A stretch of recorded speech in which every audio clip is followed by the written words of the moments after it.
All right. So Ian wanted to make me official and said, what is the title of your presentation? And I thought, my title of my presentation. And, I'm better. I'll admit I'm better around a beer cooler than I am in front of a group of people or whatever. But I did dig deep, and I came up with a title for him, James Clay and the Wide World of Bimmers. And I came up with that because, one, I had to figure out something to put in there, but also, two, if I think back, I grew up in Southwest Virginia.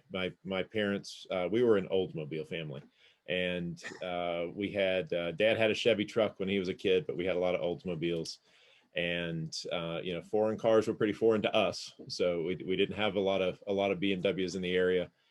And if I think back to, and it really didn't resonate that much with me then, but if I think back to my first exposure to a BMW, it was in that wide world of sports that we used to get on TV back in the day. And I remember the M5 E34 M5 racing around, and I believe it was IMSA back then. I'm not a great I love racing. I love what we do, across all forms of racing these days. I'm not always the best racing historian. But I believe that was Pat Donahue in an E34 M5 in the IMSA days, in some street circuit, which I can't remember what it was. But anyway, didn't they call that the supercar series or something? I would absolutely buy that. But but I was a kid. I don't know how old I was then. I was definitely in middle school. It was after 1980. It was before 1990, and it was before I had a driver's license. So, and there's this white BMW with flags on it, which I thought was pretty cool. So anyway, I dug deep to come up with my my title there. So, in the beginning, and so how did BImmerworld start? And I think for me it was, I just went out and went to first bought a BMW. I wrecked a car on the street, which was not a BMW. I decided that probably meant that I should learn how to drive a car better than I had been driving them. I dug deep, looked for a car that I could drive that would be a performance car. Came up with a few options. Thank goodness I landed on a BMW. And so that's what started my enthusiasm, for the brand, and really for what I do now. I started with an E30 M3, and I took that to the track. Well, I took it to autocross, and that wasn't enough fun. I took it to the track, and that was almost too much fun, but it was certainly enough that I wanted to do that more and more and more. So that was right after I'd done grad school. So I graduated as an electrical engineering undergrad. I would have been not successful in that career path, so I immediately went to grad school and got an MBA.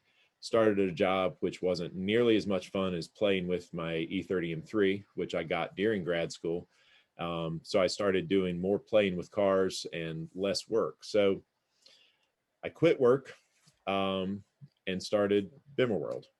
And the first car as BImmerworld was this red E36, which was our SCCA ITS car, improved touring S, whatever that, ABC S was the fast class.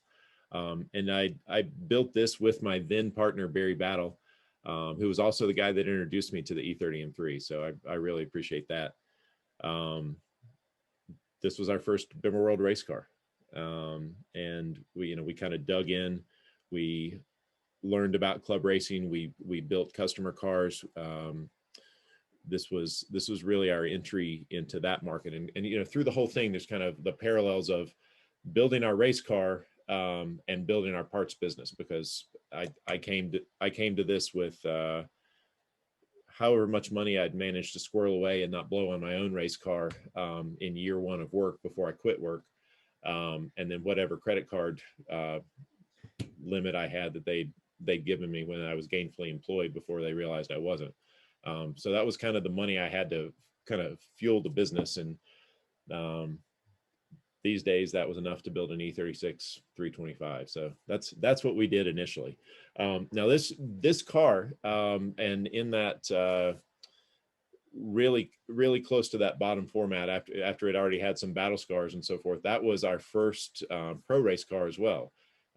Because in those days, certainly didn't have enough money to have multiple cars or build a new one or whatever. So there was a contest, and I forgot. It was like a pro IT series or something like that in the Northeast, Connecticut based. And one of my friends who was a fierce competitor in the ITS class won the competition, and his reward, since it was an SCCA based thing, and at that point SCCA owned World Challenge through their SCCA Pro division, his prize was to get a free entry into an SCCA Pro Speed World Challenge race. So they would pay his ride to run a touring car.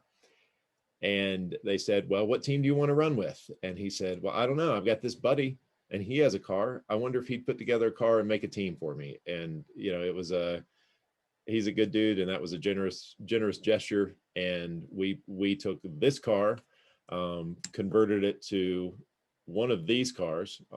It's not exactly that car, but it's roughly the same. And started our first touring car race. So that was what we're doing on track. And, I'm going to back up, things look nice and shiny on track. At home in the home shop, this is a picture of our first shop. And we ran out of this shop until 2006 or so. So this is a metal building, no insulation. There's my buddy Jason Marks there in the bottom picture, standing behind the purple car. I swear that was supposed to be blue. Jason is our crew chief and shop manager now. This was this has to be 02, something like that, late 02.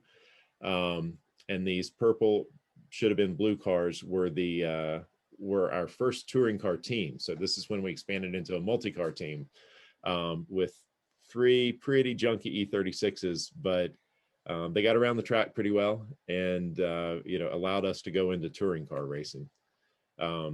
This shop, no insulation, no running water, brutally cold in the winter, pretty hot in the summer. They used to be brown. This is more pictures of the old shop. One of our customers brought his Z3 in for some work and took some pictures for me. So I have some of these things on file. But this mint green building, which comes close to coordinating with our customer's green Z3, it was painted mint green because it was so hot as a brown building that we sent our college or our high school kid at the time and said, hey man, while we're gone racing, go to the store, get some paint, something that kind of matches the scenery, goes with the grass, makes this thing kind of blend in, and paint this building so it's not 120 degrees when we're working on cars next to the brown siding. So we came back and we had mint green, which was supposed to blend in with the grass and the foliage around. So and it's still mint green to this day. And we still, this is our employee shop now. It's maybe 10 miles down the road, and this is where guys work on their own personal projects and so forth. Anyway, I'll stop me again at any time. I'll speed this up. There's this is a shot raining at Lime Rock, which it seems like it always does. I've already rear-ended somebody. Obviously my kidneys are pushed in, but that's still one of my favorite shots. We ran these cars for 1 year, I believe. Road Atlanta, Sonoma, the race where I wiped out a sign on the exit. That was one of the best moves I did that season, unfortunately. So this is same shop. This is when we first started building our E46 cars. And so we had a few of these things we were stepping up. So not only were we stepping up in generation of car, we were stepping up in level of prep. Jason and I building a cage in the front of that green car. these things all painted again in the old shop. E46 cars right out of paint. They always look so pretty when they're freshly painted.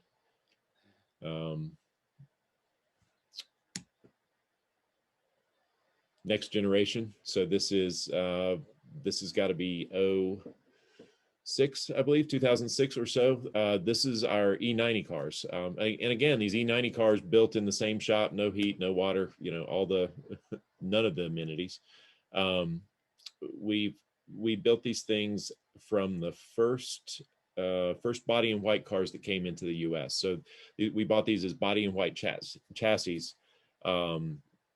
before the street car was available. And it was with the World Challenge touring car at the time, it was actually more cost effective. And especially given we were on the front end of the production cycle, but it was more cost effective to buy the shell of the car, which came with hood and doors. I think maybe door attachments and nothing else. It was cheaper to do that than it was to buy the car, strip it apart and build it into a race car. And so we pieced these things together. These were pretty awesome machines. We ran these from somewhere in 06 to about 2009.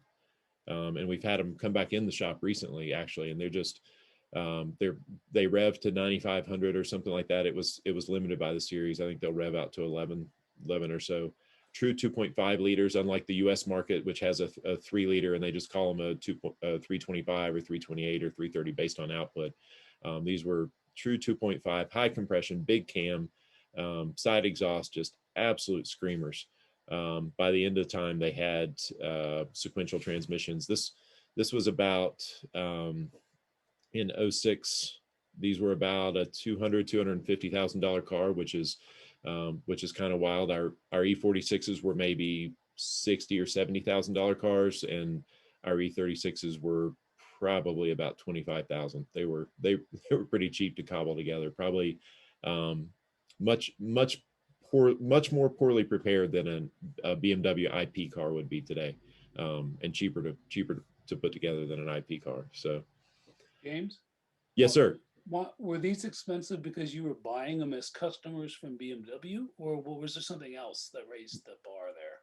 No, as always in racing, the field raises the bar, and your level of competitiveness. So when we first built those E36s, we were on the tail end of the E36 cycle, which had started maybe 4 years prior. Those cars would have been good cars at the time if we'd been just a little bit earlier. But there's a constant battle in the paddock to spend more money, push all the limits, and then complain about all the limits that people have let you push. So the E36, that was the level of prep. It was a 2.5 or a 2.8 liter motor, and it was essentially stock inside. No different pistons, valves, valve train, etc. E36 cams were the spec cam for the class. And we had a stock motor that we threw cams in, and that was our race motor. Versus these E90s, it was a dry sumped, purpose built 2.5 liter that we had to get the internals from Europe, forged rods, forged pistons, big cams, 25 grand a motor, and they'd last 3 weekends maybe. We went from 7,000 RPMs or a little bit higher on the E36 to being able to turn, really as high as the series would let us on this other stuff. So things just got more exotic, and the series allowed cost creep, which every series does, right? Because everybody as competitors, we're also busy pushing on the rules to be able to make our cars faster, and then our other competitors with other marks push on their rules to make their cars faster. So things just go up until you just look around and say, what are we doing out here? Ian and I had talked earlier, and the kind of that heyday, as I feel it was in World Challenge touring cars, maybe not the pinnacle of professionalism, but the pinnacle of the racing was maybe in that 02, 03 range. I remember 60 some cars came to that Lime Rock race, our first race. We had to have a qualifying race to see who made it into the race. Let's see, two stages of qualifying. Top group went into the race, and then we had a qualifying race for the rest of the people that could race, because you could only put 45 people on that track, 45 cars on that track. And so there were just so many cars, not all of them great, not a lot of factory involvement. But then in 09, our last year, it was us, Mazda, funded by Mazda, and Real Time, funded by Acura. And we were the three teams left. There would be a car that would show up here and there. I later found out that our budget, which had grown at that point, I think we were spending in the ballpark of 300 per car at that time. And unfortunately, I had to do the accounting. It's not because I knew that. That was kind of an after the fact shocker that we were spending that much. But we were battling guys that were spending over 2 million because they had factories writing checks. So the escalation of racing versus what we're in right now, and we'll talk about that, but the homologated cars where I don't build my BMW, Will up at Turner builds his BMW. We had the fall line guys that built their BMW, and everybody's BMWs are a little different, or we rub on them a little bit differently, or whatever that is. When it's a homologated deal and everybody's car is exactly the same, the reduction in cost is just absolutely tremendous. So as a parts supplier and as a car builder, I want to use the parts I want to use. I want to build the car I want to build. But as somebody that likes to race and needs a sustainable environment to actually be able to run a car in, without just dumping unlimited funds, or being on the other end, nobody wants to come play with you anymore because the toys are too expensive.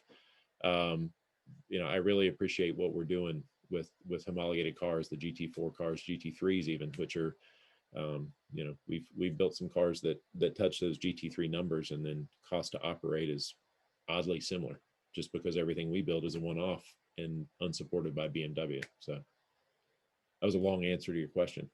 That was very interesting. Hey, Harold. I got a question. So James, you're showing that shop up until 2006, and if I remember right, I started buying parts from you 2002, 2003. So you had another building for the parts, or? I'm going to back up. Okay. Let's see. Find it here. I apologize for skipping around. All right. So if you look over the nose of that red car with the cover on it, that's also our warehouse.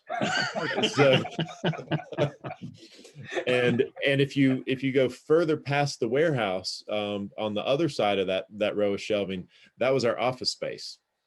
So when I say this thing had no heat, that was okay for building race cars. And we had a kerosene heater, one of those jet heaters that you plug in and it blows.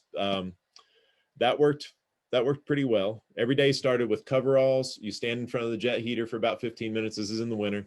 And you get to a reasonable temperature. And then we had to unplug the heater because we couldn't hear phone calls over the heater. So we just, we had to let the temperature drop. Every hour you'd get about 5 minutes of heat. I remember one winter I had one of these little ceramic heaters set up to blow air across the computer, because you couldn't wear gloves because you couldn't type. And so my fingers would get to the point that I couldn't move them and couldn't type unless I had the ceramic heater blowing across the keyboard. So, wow.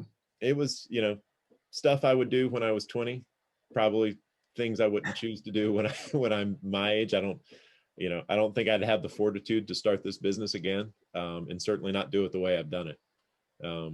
But it was a heck of a time. So, hey James, and all these generations of cars you've just showed us, money aside, like which one did you really enjoy? And like take the money out of the equation, but which ones were really the ones that your favorites? I enjoy things for different reasons. I love the E36, and the E36 still resonates with me as the chassis I started with and just the thing I love. you know, even though I started in an E30, started my BMW life in an E30, the E36 is the first one as a business that we truly explored, dug into all aspects of. You know, we had great times in those cars. We'd poke into the top 10 every once in a while, and that was good for us. It was, let's see, for the first year we were a three with the purple cars, we were a 3-car team. But then one of my drivers bailed 2 races in, and so we became a 2-car team. So it was myself, Matt Richmond, Jason Marks, our now crew chief, and sometimes a helper, driving around the country in a dually and going to places we'd never been before, and you know, doing some racing, doing some, you know, hanging out and have a couple beers at the end of the day, and just, you know, really living it up. And so I love those cars in that era for that. I love those E90s for the insanely capable race machines they are. The last time I drove one of those things was in the Dominican Republic, where a couple of them went for a while, and they're now back in the U.S. But that was after I'd driven, you know, some of the ST and GS cars of, you know, not the current ones, but maybe mid 2000s, something like that, or I'm sorry, 2015-ish. And just to be reminded of, after being in such a big, heavy, you know, regulated car, what something that was so wide open, and to be able to see what we'd actually built and have something to compare it to, was just absolutely wild. So I love those E90s for that. The E46s were a constant frustration, because that kind of hit that point in life where we really wanted to be competitive and couldn't quite understand why we weren't competitive. And then, you know, later on you figure out where you should have spent money, the things you should have done, and that kind of stuff. So that, you know, but I love E46s, you know, the spec E46 stuff that we do now and so forth. That's, they're pretty awesome. But, you know, looking back through the cars I've driven, I think those E90s would probably be one of the most fun. We had to go to solid state drives on our dyno computer, because with the side pipe and the RPMs and the compression, just running those things on the dyno would crash your hard drive and kill it permanently. It just had that just amazing song when you got up high in the RPMs, and that's something that's pretty hard to replicate. Pretty special to drive one. Awesome. I'm going to fast forward here, and awesome. Feel free to interrupt anytime. New shop and part sales. So this is the building we moved into in 06-ish. Some, you know, all the years blur together. I don't really, I can look back at dates on pictures, which Kevin's pulled off of these. So, but that's usually, yeah, or racing years. I know this is E90s in the picture, so that had to be in that 06 through 09 range. You know, this picture with 2 cars and building the third was probably in preparation for the 08 season, when we were bringing our third car online. So this is actually still the building that we're in. Oddly, this is when I guess if the business started in 97, this is about 10 years later. This is probably the first time I actually considered it a real business, because this was kind of the point that I had to decide that we were going to plunk down money. We were going to have a facility. We were going to do all the things that I guess businesses are supposed to do.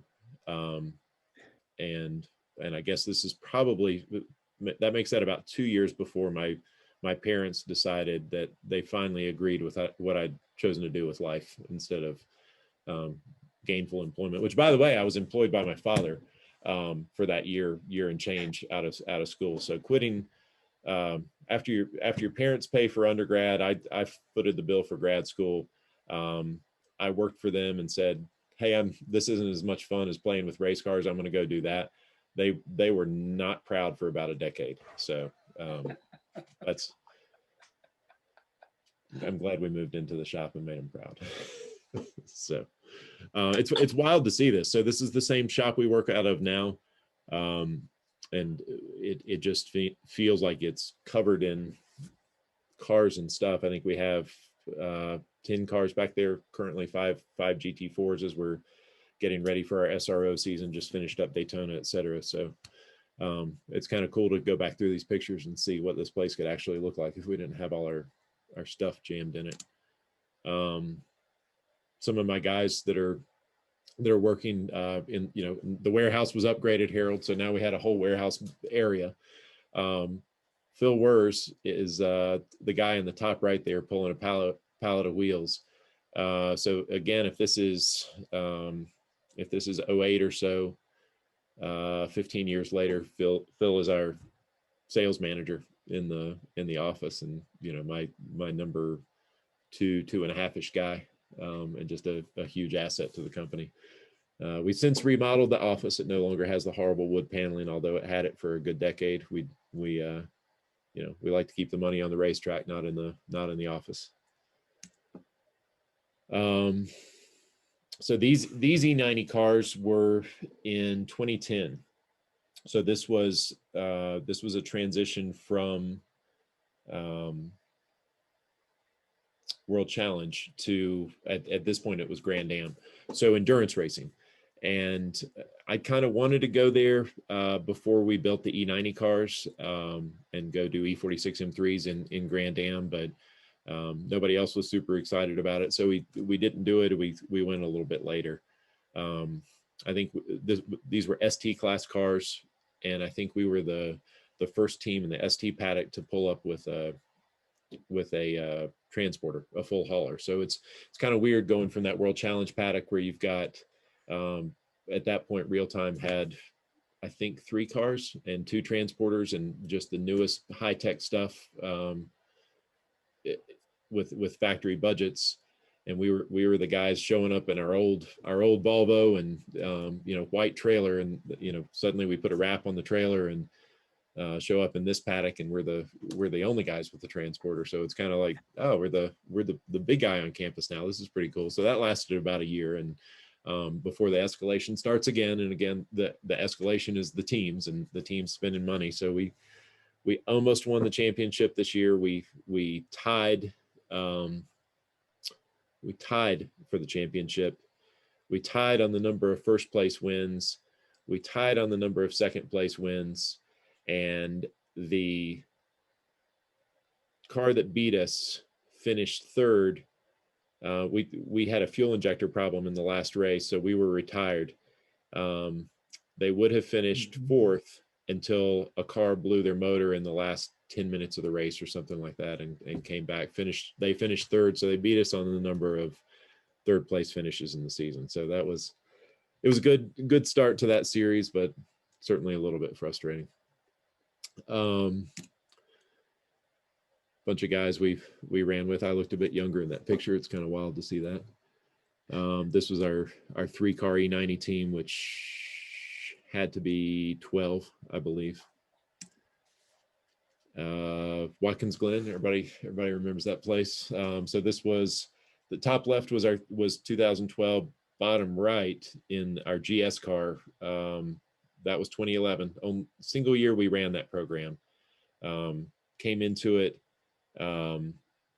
realized about halfway through what the money spend was versus what we were actually spending, and said, whoa, this is, we don't see the value there. And so we have 1 year under our belt in those cars. And I love this picture. You can see in the bus stop, I think this was a period of time where we were running super light springs on that car.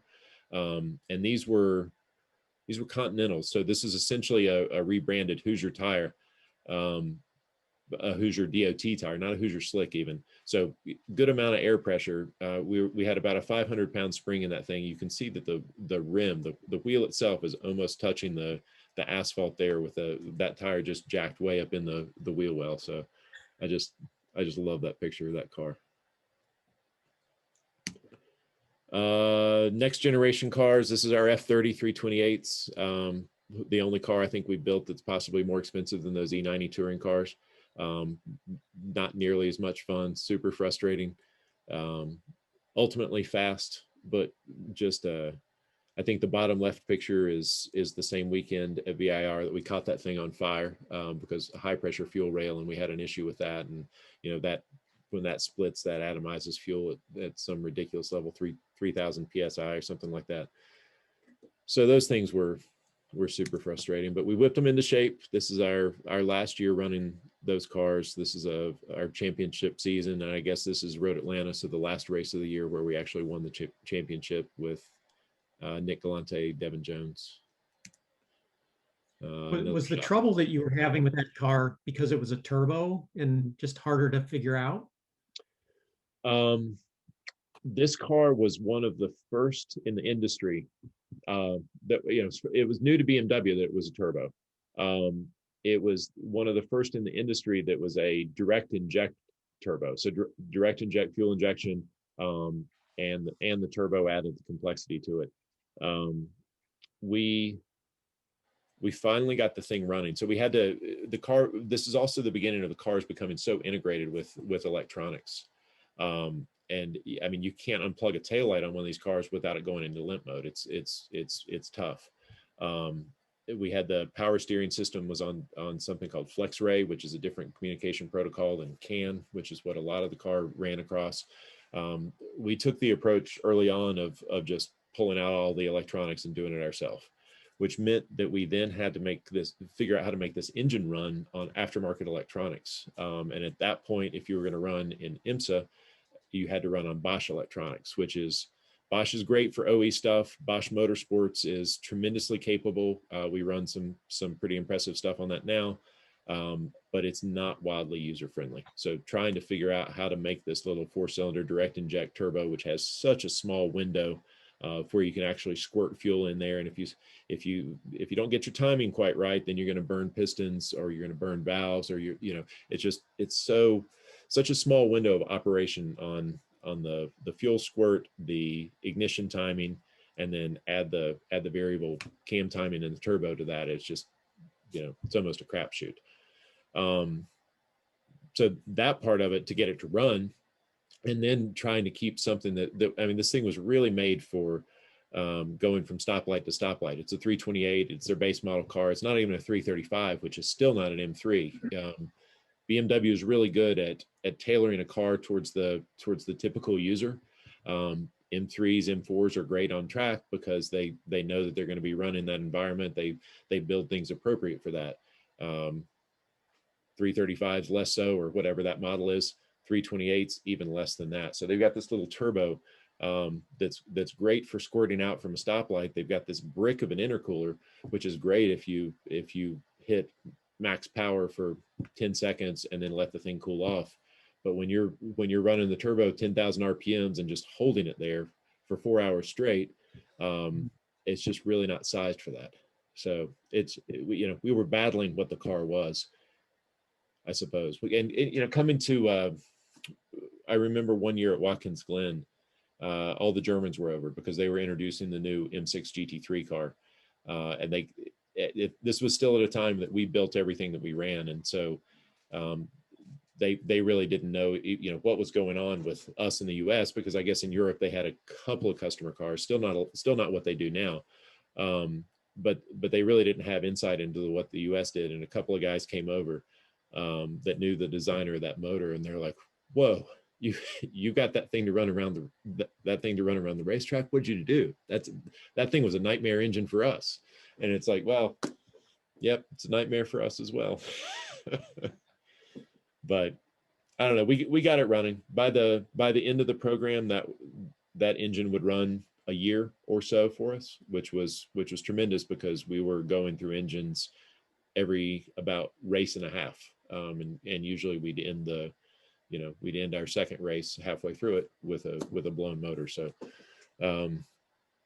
we learned a lot, through all this stuff. We've banged our heads pretty hard, but we've learned a lot, and we've been able to integrate that into product lines and what we do, and just the learning process, which I think has made us better. Not always maybe the most successful is just grabbing the easy button and doing it that way, but I think we've certainly grown as a business and as people by doing it that way. So unlike these cars, so bottom left is at Watkins, and I think that one's going to be let's see, 2019. And then maybe that's Road Atlanta 2020 in the purple car. GT4s. So when the factory came out with this, we were an early adopter with that 82 car, and really dug into to be on the front edge. You know, if there's one thing I've learned, you be the first to figure it out and then let everybody else play catch up. And we figured that thing out pretty well, and finished third in the championship for 2 years straight, beaten by other marks, which was a little bit frustrating, but that's also the modern era. So now you have the package that BMW gives you rub on it within the rules, mostly to the best of your ability. And then it's BOP, balance of performance. They'll set the weight, the power level, all the things. And you know, there's a level of execution, but then your range of results is also semi-defined by that BOP. So you know, we didn't get there for those 2 years. That was 18 and 19, and then 2020 super tough to be in a BMW. I remember Road America this past year. I think maybe we finished 9th, which was just the craziest finish we could have possibly had. I think we were all running. Everybody in a BMW was running in the 12 to 22 range or something like that. It was just they pulled power from us right before the track that requires the most power of any that we go to. So it was just, you know, it was an exercise in showing up at that point, which was super frustrating. Let's see, this is our SRO season. So SRO last year, again, a couple of customer cars, the 240 Racings and the GT4. Solid. This was our 3-car team, 2 cars in TC and then 1 in the GT4. We won the TC championship. Yay.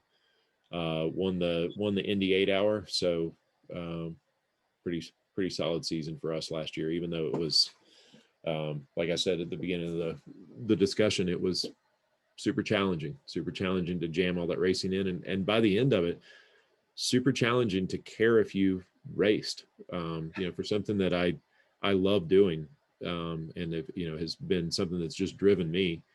And I got to the point that you know, there's multiple places I would have rather been other than the racetrack, especially in a, you know, in a 2020 and start of 21 world where when we go racing, and the thing I love about pro racing is you get to travel around the country. You get to see friends you haven't seen since the last year. You get to, you know, to really hang out with people. And there was no hanging out. It was, you know, it was hanging out with our group, which I love our team.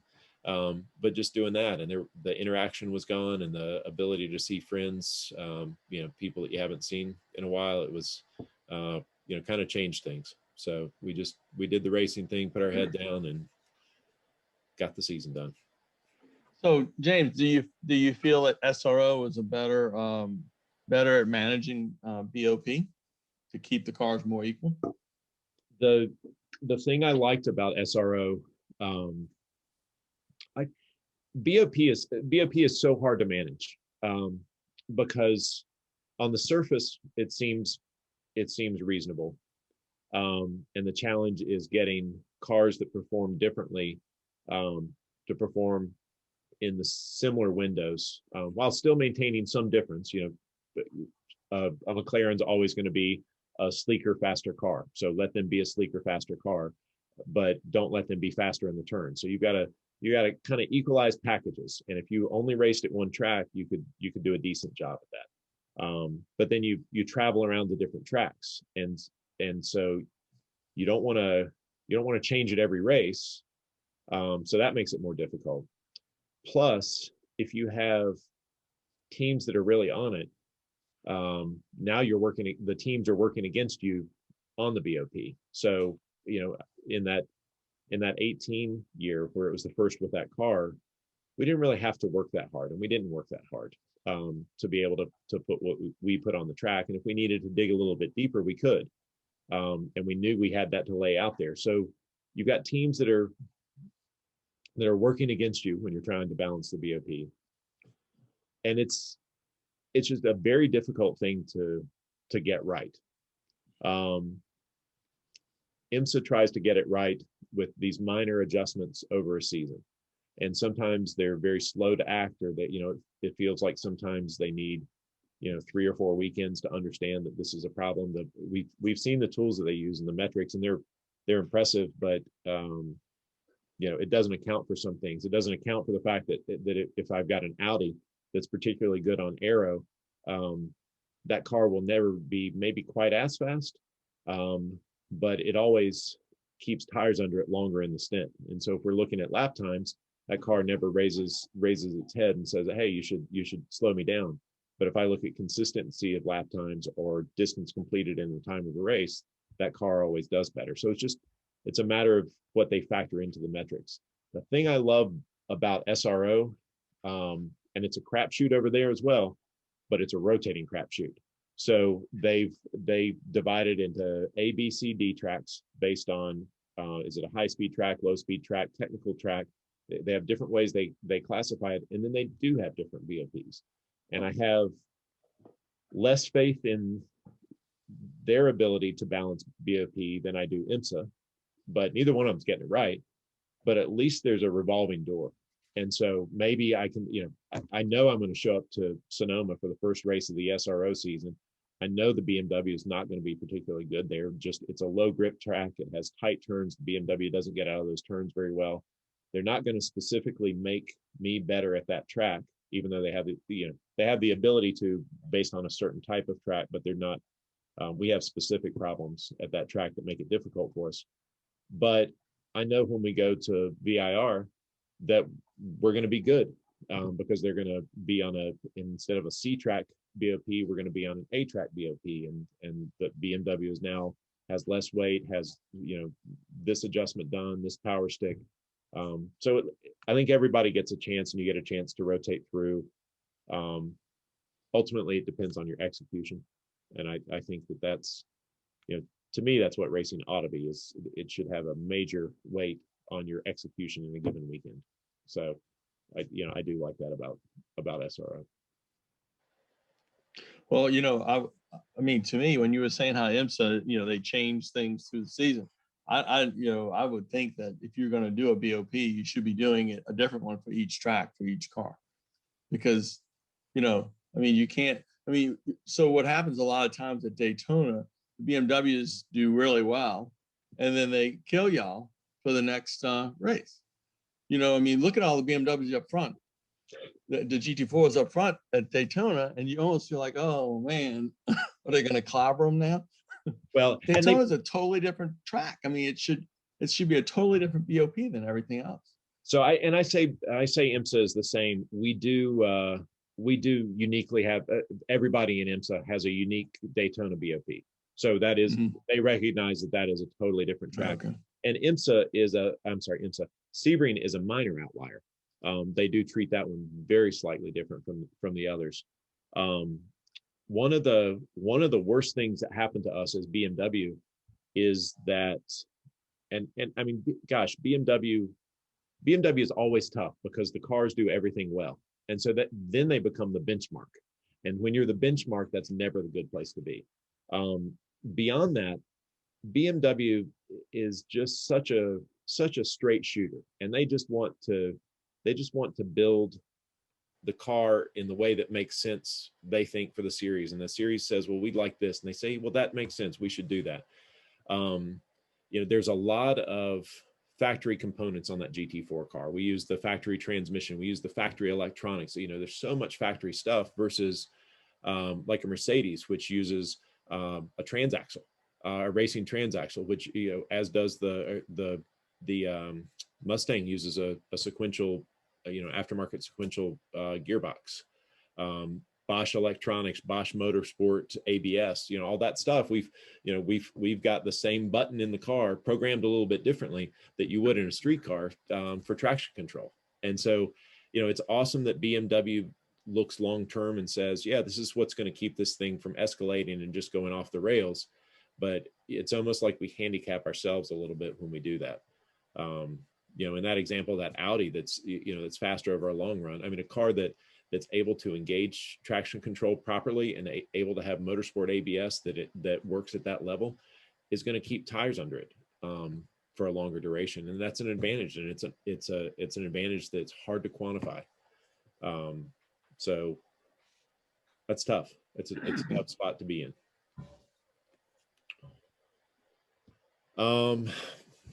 Let's see, I'm going to blitz through some other slides. This is our new warehouse, which we spent our time building while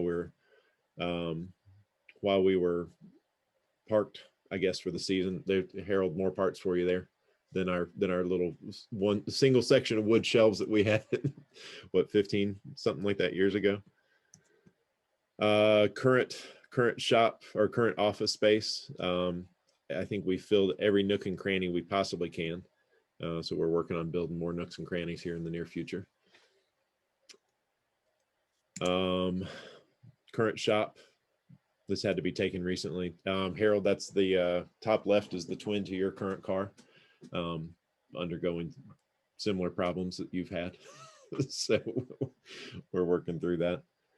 But this is our cars as we're prepping for this season, which means tearing them all down completely and then rebuilding them. And you know, you find all the problems that were lurking ideally before the season starts.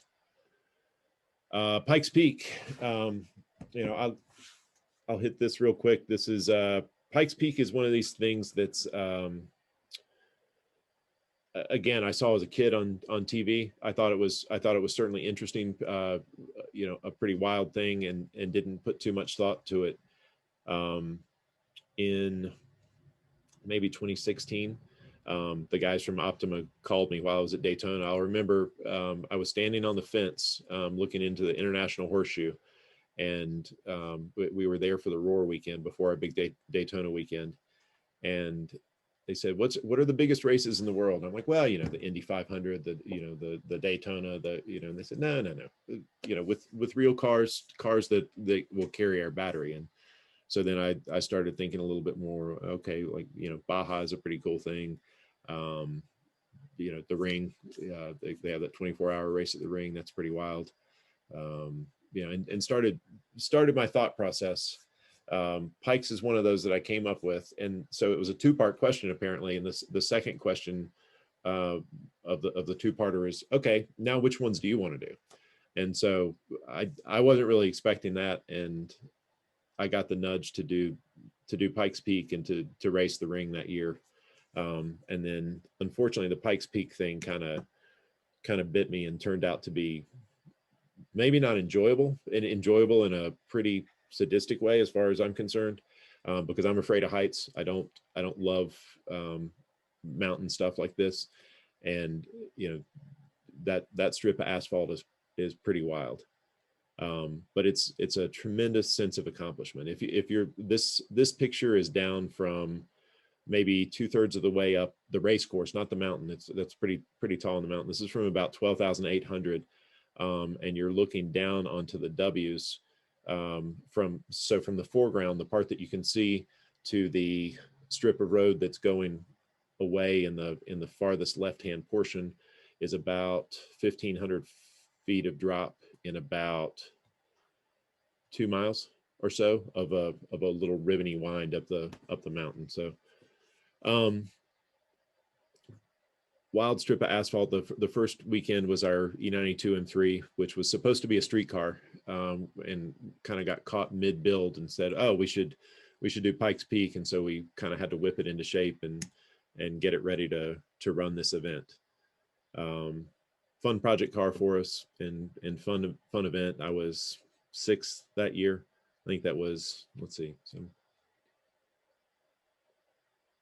think that may have been 17.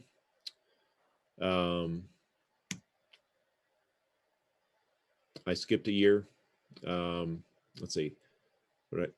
I think and again, I'm terrible about remembering years. I think I skipped the year after this because unfortunately the E92 planted the seed a little bit. And so the first goal is I want to do this thing. I want to enter the event. And then after you've knocked that out, you say, okay, now what does it take to win it? and what it takes to win it is a turbo, and apparently piles of cash that you light on fire. And so that idea started, and that's where that E36 build started. But in the middle of that E36, and as that project got longer and longer, we decided to take our GT4 car up. So I think I skipped a year and said, gosh, car's still not done. And then the next year, when, gosh, car's still not done, but you've given me the invitation, we decided to take one of the GT4s up the hill. And we tuned that thing up. So it's making more power, and it's got turbos on it, but not big enough turbos for that kind of mountain. I think we ran oxygenated fuel, so that threw a little bit of extra oomph into it. And I think that year was sixth also, 30 seconds faster, but everybody else had gotten faster. So, didn't really shake out. So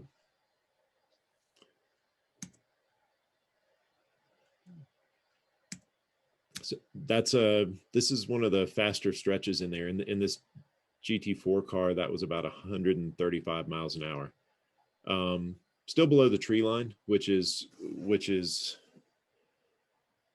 wild at Pikes. But when your perspective changes, when I first went there, the height part of it was just terrifying, and being on the W's where you can see down across the zigzag was pretty sketchy.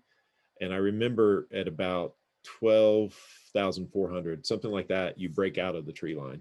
And at the time, that meant, and especially my first time up the mountain, you can't see over the edge, and I just imagine that it was a sheer drop. And in some places it's not far from that, but it's if you fall off, you're going to go for a pretty good ride.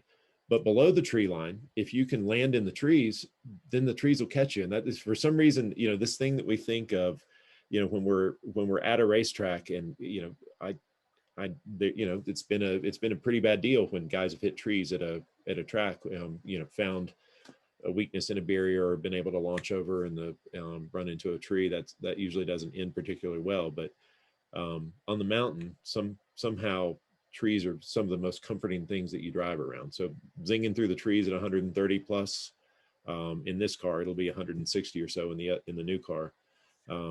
That's the safe part of the mountain.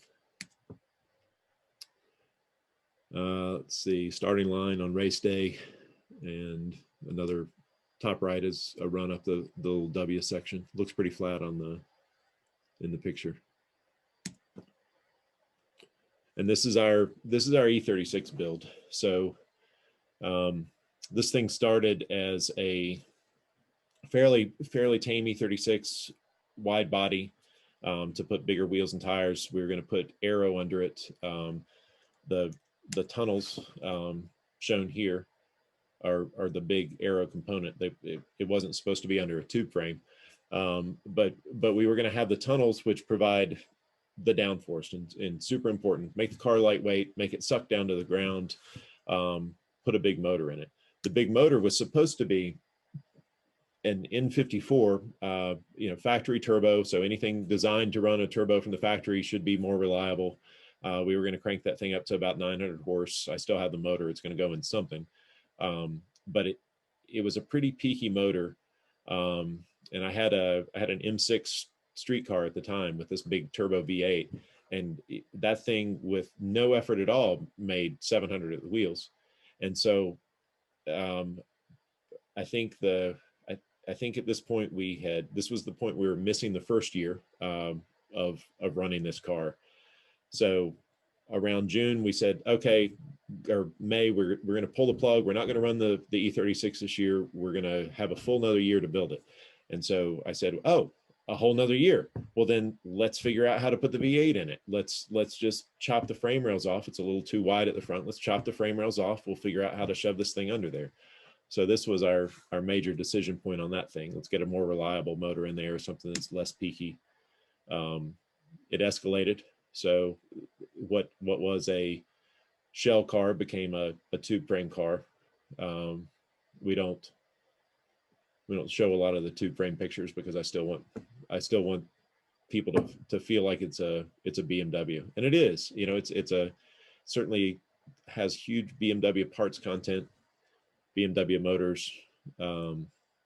It's as much of a BMW as a modern GTE car or something like that, maybe slightly less, given that we don't have the unibody for the whole piece. Has that little splitter on the front, which is Little.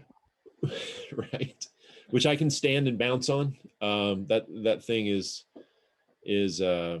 massive, but required to balance the downforce. And oddly, that combined with the tunnels is critical for kind of that center point downforce on this thing that you can see behind the front wheels. There's big air extraction. That's where the first floor ends from the splitter, and then we restart the secondary floor, which integrates the tunnels and brings the rest of the air out the back. Joe put it through a wind tunnel? Not yet. How do you know you balance? So, just engineering. Okay. Engineering. The whole the chassis was developed in CAD. Feel good about that. The suspension developed in CAD. Know what we're doing there. You haven't seen this set of tunnels and splitter on a BMW before, but if you were into prototype racing in the mid 2000s, it's a Lola front splitter integrated into an Argo tunnels and floor. So this is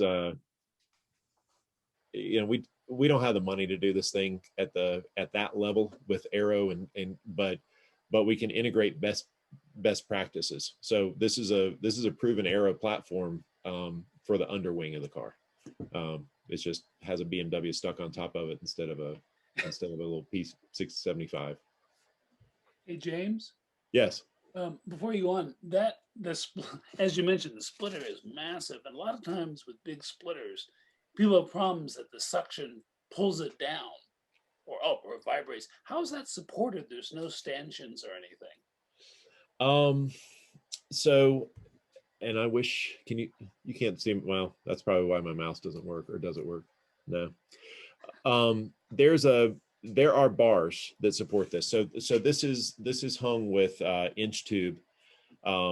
There's a bar in that upper left photo, and if it's right, it follows the right behind the headlight, and then you can see a little bit peeking out where the fog light would otherwise be. Yep. And so that grabs that thing at the center point. But it's not a 1/2 inch, 3/4 inch splitter. That thing is ribbed 2 inches of metal core inside, wrapped in carbon, et cetera. It's intensely strong. I mean, I'm confident the whole front end of the car could be pulled down. The chassis included, but the splitter does not flex versus the chassis of the car. It's like I said, I'm a 220, 30 pound guy. I can stand on that and bounce, and it doesn't cause any problems. Cool, thanks. Yeah. Is that going to be on the website soon for parts? People ask me about that. People say, "Oh, where do I get that wide body kit?" It's like, gosh, guys, no, that's not what we're doing here. So whose shop is this? This isn't y'all's, right? This is not our shop. So let's see. The bottom stuff. Bottom pictures are the wrap shop. Top pictures are the prototype shop.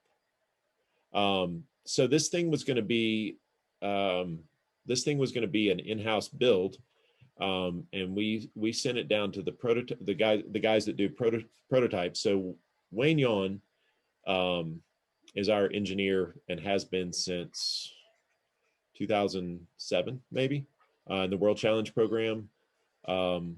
Before Wayne came to us as an engineer, he was the engineer for Jim Downing, creator of the Hans device. Jim raced Mazdas out of Atlanta, and Mazda prototype cars, and took them to, they ran Daytona, they ran Le Mans, that, you know, all that stuff. And Wayne was an engineer on that team, and his friend Rich Grupp was the lead fabricator and builder for the team. So Wayne was the guy behind the tunnels and said, okay, I know how to make this thing suck down. We'll just use tunnels like we used to use on those prototype cars. And Rich, hey, can you build these tunnels? And so we brought a shell down there to get fitted for tunnels, and they have a carbon shop inside their build shop, and they built the tunnels. And then, you know, then things started escalating. And before you know it, the car is kind of a prototype to some fair degree. So it's just covered with a different skin. So it was supposed to come back to us for the majority of the cage, fab work, etc.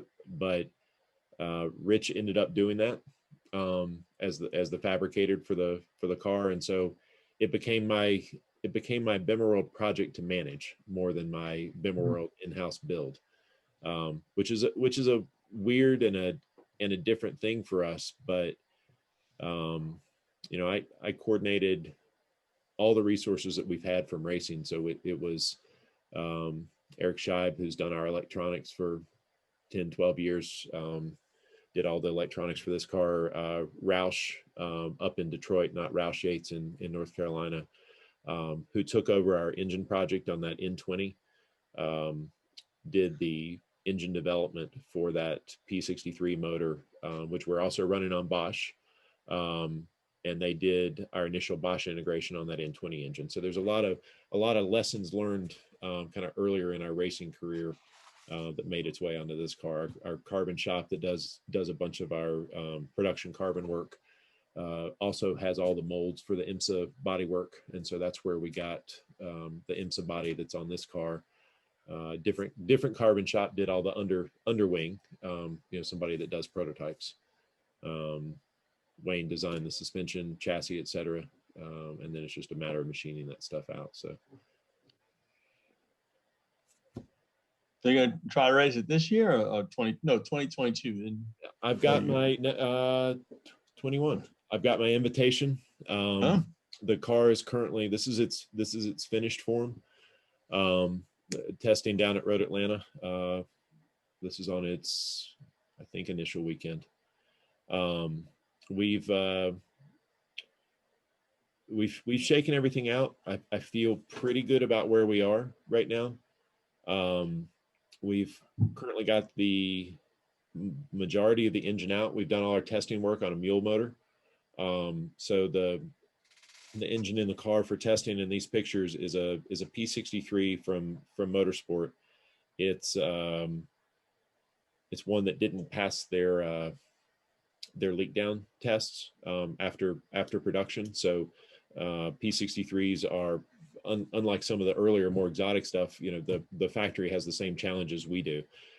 They can't afford to race their own cars either. So they've started doing more production-based parts in the car. So a P63 motor of a current generation is just a absolutely bone stock motor that then gets the Vanos and or Disa removed, and then buttoned up with the race electronics, dry sump, etc., and then run off on the dyno. So this particular one is one that didn't have quite the ring seal or something like that they wanted, so it wasn't appropriate for pro use. So it fell off a truck and we picked it up.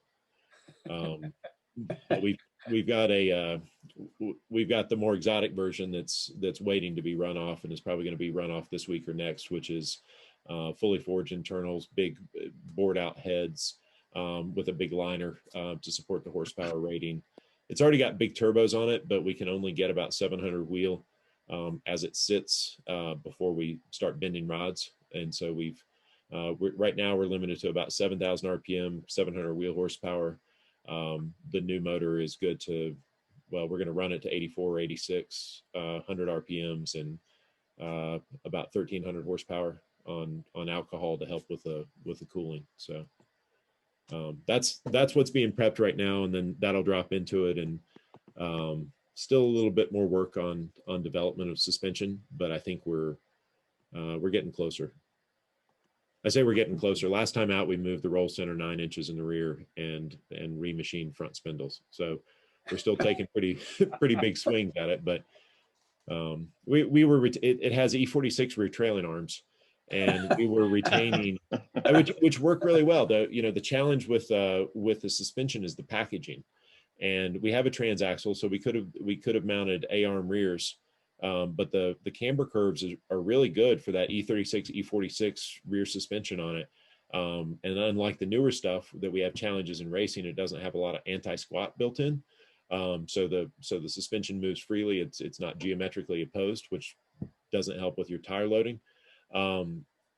But the challenge on those, I guess, is the packaging to be able to get the tunnels under the arms, and they fit. But the problem was we were able to retain stock geometry, which we thought, well, it makes sense. It's really different than a prototype car, but if it works for a BMW, we'll start there. But it turns out our roll center needed to be way lower than it was. So we just had it way too high to start with, and we just said, well, this doesn't work. We're having to throw way too much spring on the car. So we changed that. We're having to run this thing. It's really weird. So for a car that's such an aero car, which usually means that platform is just so critical, we're having to run it more on the spring than we would, on an aero car. You'd normally run it down into the packers and just let the packers hold it off the pavement. But with as bumpy as Pikes Peak is currently, they're rebuilding the visitor center up at the top of the mountain. And so that every day, which is wild, I would never take this job, but every day, including during the winter, they scrape the road, and then the cement trucks run up and down the road, and they just, as they're crawling up these hills, they're just peeling the pavements in ripples. And they're going to wait until the visitor center is complete to spend the money to repave the road. And so the race cars are now having to go up this tram-lined rippled pavement. And so you've just got to have a lot of suspension travel in this thing. Which makes the tunnels work well because they're not as sensitive as a flat bottom car, but it's nonetheless a challenge to get that thing working the way we would want it to. So